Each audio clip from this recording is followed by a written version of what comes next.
une belle opération. Ce soir, c'est une belle victoire. Je pense qu'elle est méritée la physionomie du match. Les garçons sont dans la continuité de ce qu'ils ont fait ces dernières semaines, à savoir beaucoup de valeur morale dans cette équipe. Savoir s'accrocher dans les moments difficiles, toujours y croire. Voilà, et puis après, la roue tourne.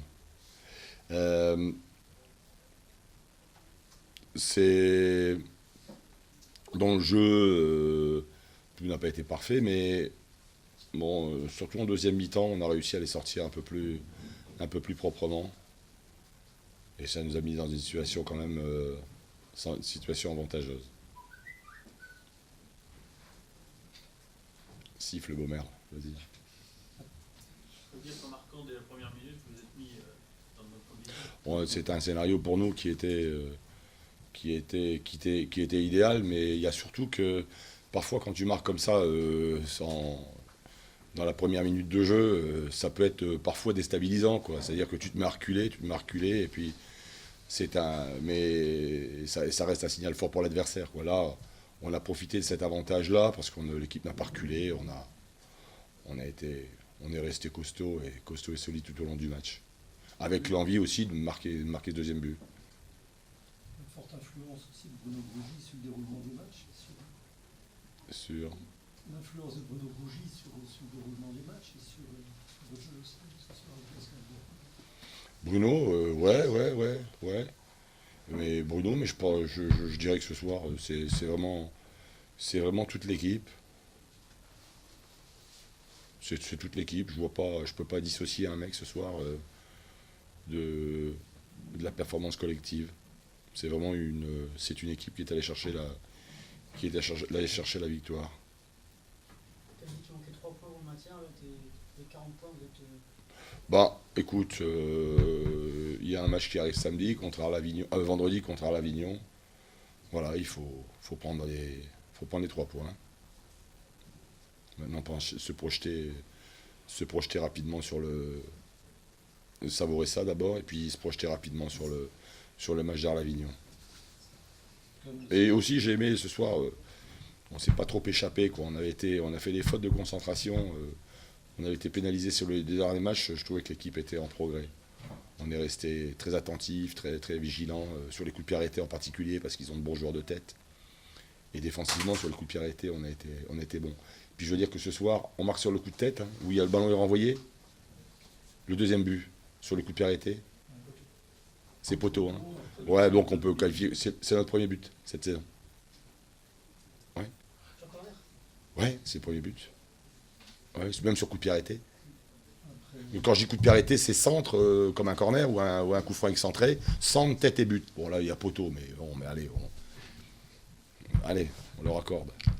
Et un coup franc direct contre Angers. C'est le premier but qu'on marque cette saison. Côté noir de ce match, c'est quand même 9 cartons, c'est hallucinant, on a l'impression d'avoir assisté. Ouais, alors ça, j'ai été surpris. Ouais, ça, j'ai été surpris. J'ai trouvé que l'arbitre a vu que ce soir le carton facile, et le carton rouge surtout facile sur la faute de Khaled, qui est la première.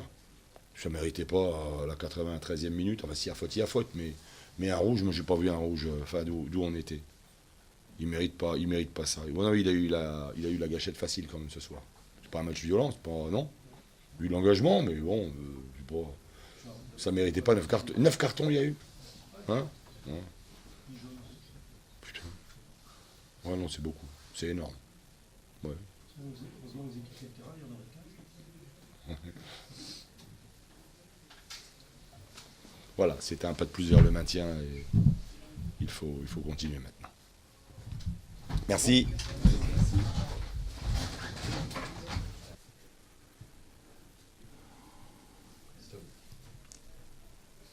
Jean-Marc, qu'est-ce qu'on a envie de dire ce soir? Incorrigible de Troyen? Oui. On a face à ce genre d'adversaire où il a un jeu, une très bonne défense, bien classée au classement de défense. On s'est offert le pire des scénarios, quoi, parce que sachant que c'est une équipe qui est ultra défensive et qui se regroupe devant son but, être mené à la première minute, Voilà, c'est le pire des scénarios. Voilà. Parce qu'après, c'est le pire des scénarios parce qu'en plus, au milieu de la deuxième mi-temps, on prend un deuxième but sur un coup de pied arrêté sur les rares incursions de l'adversaire. Donc c'est le pire des scénarios ce soir. Après, ça a été effectivement la plupart du match une attaque-défense, mais stérile, parce que c'est difficile de contourner cette équipe. C'est son bloc défensif qui fait qu'elle prend des points. Donc c'est le pire des scénarios. Et puis c'est un peu incorrigible troisième, parce que vivant avec les groupes, on connaît quelque part comment exprimer l'ADN d'une équipe. Je connais bien l'ADN de mon équipe, et c'est une équipe qui est très talentueuse quand elle est en danger, quand il faut relever un défi important, puis quand il faut, comme je leur dis, quand il faut effectivement montrer de la maturité dans cette préparation, c'est un peu plus compliqué. C'est surtout ce début de match qui nous pénalise énormément, parce que contre ce genre d'équipe ultra défensive,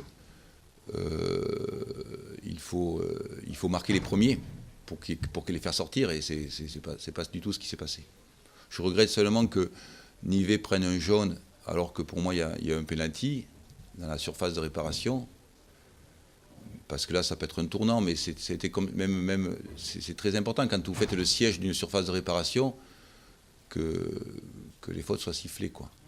Donc c'est un peu gênant. Et puis après aussi le rouge à la fin, c'était un peu beaucoup de cartons parce que le match a été haché. C'est ce genre de rencontre qui vide les stades, j'allais dire. C'est ce genre de rencontre qui vide les stades. Parce que le football, pour moi, est un spectacle où la meilleure défense, c'est l'attaque. Et bon, ce genre de rencontre vide les stades, quoi, parce que c'est comme je disais au quatrième arbitre, il m'en voulait au l'arbitre, mais on a cessé d'arrêter le jeu. On a cessé sans cesse, coup franc sur coup franc, pas de rythme, pas de ballon en jeu. Ce genre de match, c'est fou. Bon, voilà. Ça me rappelle quand on jouait nous, dans les années 70 ou 80 ou 90, c'était ça en permanence. Donc, mais mis à part ça, c'est vrai que pour nous, c'est le plus mauvais scénario. Et puis c'est vrai, incorrigible troisième, parce que c'est, comme je dis, c'est une équipe très consciencieuse, appliquée, mais qui manque de maturité, qui a besoin de progresser, quoi. On sait ce que... On connaît bien l'ADN de son équipe, quoi. On sait comment elle peut se comporter. Voilà. Finalement, elle est à sa place, alors. J'ai toujours dit que ce qui est très très important pour l'équipe par rapport à ce que... Je vous prie de m'excuser, je me répète, mais sans cesse, je vous le dis, parce que quand on a 20 ans de métier, on sait à peu près comment se passer. Quand je vous ai dit au premier match de Niort, je me répète sans cesse. Cette phrase, je vous l'ai dit 10 fois. Au premier match de Niort, j'ai dit pourvu qu'on prenne les 44 points pour se maintenir. Donc, vous avez votre réponse. Quand vous changez 9 joueurs dans l'effectif, dont 7 titulaires, eh bien, il faut des mois et des mois pour... Parfois, vous avez la chance, une année sur 10, d'avoir une cohésion totale. Et puis, voilà. Puis, parfois, c'est plus long à construire. On a eu travail. On sait le travail qu'il y a à faire. Je suis déçu pour les 16 000 personnes, c'est tout. Je suis déçu pour ça, parce qu'on n'est pas remporté les 3 points. Les joueurs ont fait le maximum de leurs possibilités, toujours. Mais sans inspiration, sans créativité. Et dans un jour sans, parce qu'ils ont cet ADN-là où il faut qu'ils aient une peur bleue pour pouvoir, comme à Auxerre, bien entamer les matchs. C'est le pire des scénarios qu'on puisse connaître face à cet adversaire. Parce qu'après, on ne peut plus trouver de brèche, quoi, pour revenir au score. L'entraîneur est déçu pour la défaite pour les supporters, et les joueurs, ils sont devant le public. Non, les joueurs, ils sont abattus, toujours. Ils sont très, très abattus. Ils s'en veulent. Vous savez, non, les joueurs sont très, très... Il faut qu'ils grandissent. Ce sont des joueurs, je vous assure, ce serait le contraire, je vous dis, qui sont vraiment consciencieux, mais qui manquent de compétences, et voilà, encore, et qui vont l'acquérir au fil des matchs. Mais ils sont très, très déçus. Ils sont effectivement très abattus. Parce que vous savez, c'est comme je dis, je viens de vous dire que moi, l'important pour le coach, à l'aube de la saison, c'était surtout de prendre les points pour se maintenir. Il y avait aussi une importance capitale sur les coupes. Je vous le rappelle, une importance capitale sur les coupes. Donc il y a eu un objectif atteint sur une coupe. Très, très, très objectif, un objectif de haut niveau.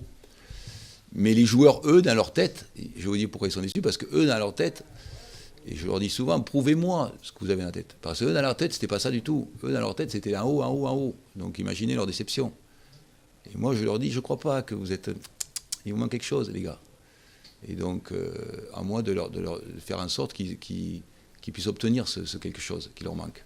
Le podium, c'est fini ce soir?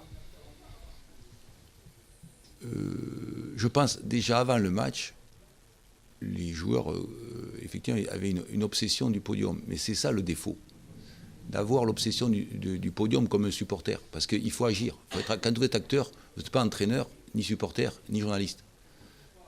Il faut... et le podium, pour l'avoir, c'est 68 points. Pour nous, c'était 6 victoires sur 8.